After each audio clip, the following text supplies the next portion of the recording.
Големата слика е редефинирање на државата, баш така како што кажа пред изборите во декември.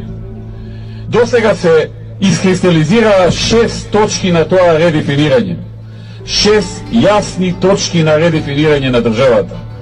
Првата и најважна, и она за која што најмногу ги донесува како марионетска власт, е промена на името, на уставното име и на идентитетот на македонскиот народ.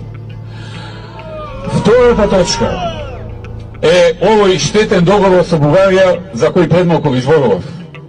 Третата точка е двојазичноста на цела територија со неуставен закон кој знаа дека е неуставен, но го турка. Четвртата точка е намерата да населат огромен број на мигранти од Азија и од Африка во Македонија и да им дадат државјанства за нивно трајно живење тука во Македонија. Па уште си збореле меѓу нив дека ќе ги направеле и нивни гласачи. Петата точка е зголемувањето на даноците, што допава ќе јури граѓаните по джеп. И шестата точка е редефинирање на бракот. Да не е бракот заедница меѓу маж и жена, туку да се легализираат хомосексуалните бракови и да им се овозможи посвојување деца.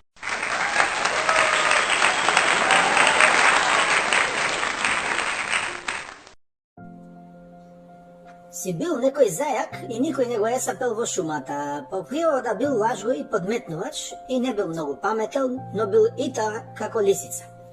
Така еден ден зајакот, трчајќи по полето и гледајќи да научи што е можно повеќе и троштини од лисицата, не забележал една голема сенка над себе. Еден голем белоглав орел го зграбчил со канџите и го однел во своето гнездо. Таму се спремал да го изеде, но зајакот целиот преплашен му рекол дека ако го поштеди се ќе направи за него. Орелот се насмеал и го запрашал зајакот што е тоа може еден зајак да направи за семоќниот орел, царот на небото. Па можам да те направам да бидеш цар на земјата, со тоа што јас ќе бидам твој измеќар. Орелот го погледнал малиот сив зајак и самата глупост и дрскост на ова суштество го заинтригирала. Лавот е цар на земјата, како може јас да загосподарам наместо него? Преку мене, рекол зајакот. Ти си моќен орел, одозгора ќе гледаш и ќе ги запомниш сите грешки на лавот, сите негови мани, сите негови неисполнети ветувања кон животните. Ќе ми ги раскажеш мене, јас имам големи уши, ќе те чујам оддалеку, а потоа јас ќе ги раскажам на сите овие лоши приказни за лавот долу на животните. И ќе ги убедам дека јас ќе бидам подобар цар на животните. Тие раскарани и излажани ќе ме одберат мене, а фактички ќе те одберат тебе за владетел.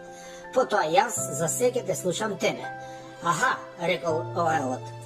Иако планот на зајакот му изгледал глуп, сепак имала логика да ги заврати животните кон лавот. Во ред, но вака ќе направиме. Јас ќе слушам се од озгора и ќе ти кажам како да ги насочиш животните против лавот и да станеш цар наместо него. Но во таа работа ќе ти помогне и мојот роднина, црниот орел. Тој секогаш кога ќе ти биде проблем да ги убедиш животните дека си во право, бидејќи нели си зајак, и знаат дека лажеш, ќе ги застрашува, убедува дека ако не стојат за тебе, лавот ќе се врати на тронот. И така биднало, белоглавиот орел го пуштил зајакот, му ги кажал сите тајни за лавот, а зајакот го симнал лавот од тронот и почнал да владее со шумата. Да биде белјата поголема, го затворал лавот по зандани и ги малтретирал сите лавови, некои умреле, некои избегале во другите шуми. Во меѓувреме се здружил со црниот орел и заедно владееле под бистрото око на белоглавиот орел. Но зајакот забегал во своето однесување и манипулации, плюс се здружил со хиени, рептили, змии, отровници, лилјаци и сите подмолни животни во шумата за да остане на власт. Во шумата завладеало студенило и животните почнале да ја избегнуваат, нарекувајќи ја ледената северната шума. Зајакот со помош на црниот орел направил пустош во шумата, но сите ги убедувал дека таа е топло и убаво место. Со помош на еден нагизден паун, успел на сите животни да им ја одземе храната, живеалиштата, пасиштата. Се здружил и со волците кои му служиле на лавот, но подоцна со паунот и нив успел да ги излаже. Многу животни умреле од болести, многу изгореле кога се запалила шумата неколку пати. Зајакот продолжил да лаже и да одзема од сите животни скрова се. Самиот гол живот им останал. Исто го правил и црниот орел, но за себе.